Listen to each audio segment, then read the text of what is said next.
साध्वी देवगिरी को दिए हर तरीके की धमकी भरे आदेश। साध्वी का कहना है कि यहाँ पुरानी आरके फैक्ट्री थी, जहाँ फैक्ट्रियों के मालिकों द्वारा अतिक्रमण के नाम पर मंदिर को हटाया जा रहा था। लेकिन साध्वी ने कहा कि मंदिर हटाया तो संत समाज का आंदोलन होगा। यह मंदिर काफी पुराना है। मंदिर प्रांगण के पीछे देवनारायण का मंदिर है, वहीं पास में सगस जी का स्थान है जो बरसों साल पुराना है। यहाँ की विस्तृत जानकारी बारीकी से साध्वी ने मन की बात में कही। साध्वी ने कुछ दिनों पहले कलेक्ट्रेट में स्थान के लिए ज्ञापन भी दिया गया, लेकिन कलेक्टर द्वारा कोई आदेश जारी नहीं हुआ। साध्वी का कहना है कि मैं दिन रात यहाँ अखंड पूजा करती हूँ, लेकिन दिन रात जान का खतरा रहता है। मुझे कुछ भी होता है तो इसकी जिम्मेदारी प्रशासन की होगी। आज इस जगह के बारे में इनसे कुछ जानकारी लेंगे, हम जानना चाहेंगे। पहले तो इस जगह का नाम क्या है ये भी हम पूछना चाहेंगे। श्री भूतेश्वर बालाजी मंदिर के नाम से ये जगह है और ये बिलिया चित्तौड़ हाईवे पर है। ये काफ़ी प्राचीन मंदिर है, काफ़ी पुराना मंदिर है, जिसकी सेवा हमने गत 4-5 सालों से मैं कंटिन्यू कर रही हूँ यहाँ पर। पहले ये मंदिर खंडित था, तो यहाँ पर आने के लिए जगह रास्ता भी नहीं था। यहाँ पर भयंकर जंगल था और जिस जगह पर हम बैठे हैं, जहाँ मेरी धूड़ी है, यहाँ तो बहुत बड़ी नीचे खाई थी और पानी भरा रहता था 12 में। तो फैक्ट्रियों काला पानी रात को यहाँ पर सब टैंकर के टैंकर डाल के जाते थे। बालाजी महाराज की ऐसी कृपा हुई कि एक बार मुझे सपनों में दर्शन हुए और बताते हैं कि मेरे गुरुजी की 85 में जब गुरुदेव ने यहाँ यज्ञ किया था, तब ये बालाजी महाराज की स्थापना हुई। कुछ दिन इसकी पूजा अर्चना अच्छे से चली और कुछ बीच में समय का अभाव रहते हुए गुरुदेव के पास में कोई पुजारी वगैरह ना मिलने के कारण यहाँ पर 3-4 साल का गैप पड़ गया, वो आ नहीं पाए। और इसके बीच में एक ये ज़मीन पहले सरकारी थी, जिसको आर के कोई एक सेठ था जिसने यहाँ पर आर के नाम से एक फैक्ट्री डाली और उसको इस जगह के बारे में मालूम था नहीं।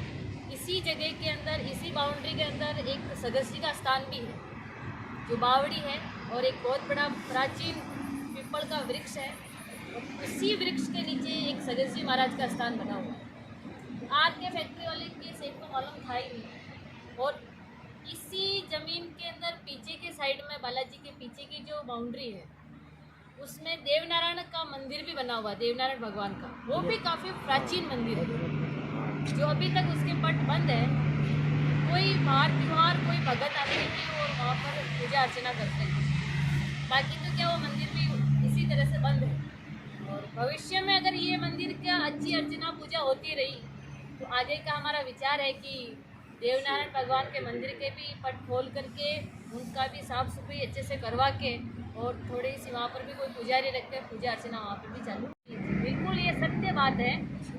यहाँ क्या वो आर के वाला जो फैक्ट्री सेठ जिसने फैक्ट्री डाली थी, कुछ दिन तो ये बहुत अच्छी चली, पर लेकिन सगस जी का स्थान था जो उसको क्या पूजा अर्चना वो उस टाइम पे दे नहीं पाया और किसी ने उसको अवगत बताया भी नहीं होगा। शायद बताया भी होगा तो वो बड़े सेठ होते हैं जिनके पास मणियाँ होती है, पैसे होते हैं, वो इन आस्थाओं के केंद्र भगवान को मानने कहाँ मानते हैं। उनको तो ईश्वर कहने की ऐसी जाल में फंसा करके फिर मनवाता है कि मैं भी हूँ, जिसका तो सेठ बना हुआ है, तेरा सेठ मैं हूँ।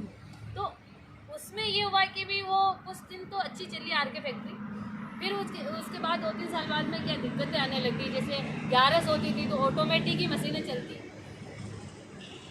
और दीपावली के दिन भी वर्कर काम नहीं करते तो भी ऑटोमेटिक मशीनें चलती। डंपर पड़े रहते थे, ऑटोमेटिक बिना ड्राइवर के चलता। जो सामान लोड करने वाले जो मशीनें पड़ी रहती थी वो भी ऑटोमेटिक चलती, जेसीबी ऑटोमेटिक चलती। इस बात के तो काफ़ी लोग गवाह हैं। हाँ, मैंने देखा। हाँ जी, काफ़ी लोग गवाह हैं। आज उस जमाने में जो इस फैक्ट्री में काम करते थे, हालांकि उनकी एज हो गई है, लेकिन अभी भी वो आते हैं और उन्होंने भी मुझे बताया।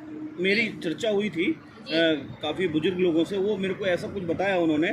खैर चमत्कार है ये तो, देखिए देवभूमि है, स्थान का चमत्कार है, बालाजी महाराज का चमत्कार है और सगस जी महाराज का चमत्कार है, पीछे देवनारायण भगवान का भी बहुत चमत्कार। हमारी इस भूमि पे वीरों का रक्त गिरा है और तो देवभूमि तो होना ही है। बिल्कुल। एक आपने अभी एक सवाल मैं आपसे और पूछूंगा। अभी आपने एक कलेक्ट्री जाकर एक ज्ञापन दिया शुक्रवार को मैंने ज्ञापन दिया था, पिछले हफ्ते ही मैंने शुक्रवार को ज्ञापन दिया था प्रशासन को, कलेक्ट्रेट जाकर के। उसमें मुझे आश्वासन भी मिला था, लेकिन उस पर कोई गहन अध्ययन नहीं हुआ, उस पर कोई कार्रवाई नहीं हुई। जो काम एक इस मंदिर के प्रति, आस्था के केंद्र के धर्म के प्रति होना चाहिए था, वो हुआ ही नहीं प्रशासन का। और उल्टा लोगों के द्वारा डराया जा रहा प्रशासन के। जैसे यहाँ हमीरगढ़ स्टेशन से मेरे को बार बार फ़ोन आ रहे हैं, बार बार मुझे डराया जा रहा है, बार बार किसी के द्वारा, माध्यम के द्वारा किसी को भेज करके ये कहा जा रहा है कि हम मंदिर को तोड़ेंगे, हम ये बाउंड्री जो तुमने करा रखी उसको तोड़ेंगे। अब मैं नाइट को यहाँ अकेले रहती हूँ भाई साहब, तो ये इतनी सी जो मैंने बाउंड्री करी है, कुछ सुरक्षा के हिसाब से भी करी है, और कुछ यहाँ के लोगों के लिए, कोई भी यहाँ 10-15 आदमी यहाँ बैठ करके भोजन, कीर्तन, दर्शन, बाहर के लोग आते हैं, तो उनको थोड़ी बहुत साफ सफाई होनी चाहिए, बैठने के लिए कुछ तो सुविधा होनी चाहिए मंदिर के नाते। वो ऐसे अधजड़ जगह में कैसे बैठते? तो मैंने सुना है, जहाँ तक मेरे गुरुदेव की मुखारविंद से सुना है, जहाँ तक यहाँ के बुजुर्ग लोगों के द्वारा जो मैंने सुना है कि सगस जी का जो स्थान है वो तो काफ़ी प्राचीन स्थान है, उसकी तो अनंत कोटि कोई अपन गणना ही नहीं कर सकते, कौन सन में कहा था, उसका कोई एक प्रमाणित नहीं है। लेकिन बालाजी महाराज का 85 से ही ये स्थान बना हुआ है। तो गुरुदेव ने फर्स्ट यज्ञ करा था यहाँ पर उस ज़माने में, तो उस ज़माने की ये डोर थी। उस वक्त इतना कानूनी कागजातों में मंदिर के नाम पे ऐसा कुछ होता नहीं था पहले, तो वो डोर के माध्यम से ये स्थान का पूजा अर्चना, कोई भी पंडित वगैरह रहेगा तो वो यहाँ का करेगा भी, और उसका घर खर्चा चलता रहेगा। उस माध्यम से ये स्थान बना हुआ था। और एक सगस जी का जो स्थान है वो काफ़ी प्राचीन स्थान है, जो पहले से ही विद्यमान है। आपकी मुख्य मांगे क्या क्या थी? देखिए, मुझे कुछ चाहिए नहीं है, हम तो जो हमारा मंदिर है ये सुरक्षित रहे, इस पर कोई आँच नहीं आनी चाहिए किसी भी प्रकार की। और जैसे मैं यहाँ बैठी हूँ, जो मुझे बार बार धमकी दी जा रही है, मैं तो एक ही ऐसी जगह पे हूँ कि अगर मैं मर भी जाऊँ तो मुझे कोई चिंता नहीं है, क्योंकि हमारे आगे पीछे तो कोई है नहीं है, हम तो मरे हुए हैं, हमारा पिंडदान भी हुआ है। लेकिन जिसके लिए मैं बैठी हूँ वो सुरक्षित होना चाहिए, मेरा मंदिर सुरक्षित रहना चाहिए। आज प्रशासन के द्वारा अगर इस मंदिर को अतिक्रमण के रूप में देखते हुए हटाया जाता है, जी, उसके बाद संत समाज का क्या प्रतिक्रिया रहेगी? देखिए, प्रशासन, जैसे मेरे को जहाँ तक सूचना मिली है कि प्रशासन यहाँ पर फोर्स लगाएगी, अपनी सिक्योरिटी मंगवाएगी, पुलिस, महिला है तो महिला पुलिस बुलाएगी यहाँ पर, और 50 से 100 महिलाएं पुलिस यहाँ पर रहेगी, और भी पुलिस रहेगी, और उनका जाब्ता लगेगा। उसके बाद इस मंदिर को ध्वस्त करेंगे, इन बाउंड्री को तोड़ेंगे, इधर जो संत समाज का निवास है उसको तोड़ेंगे।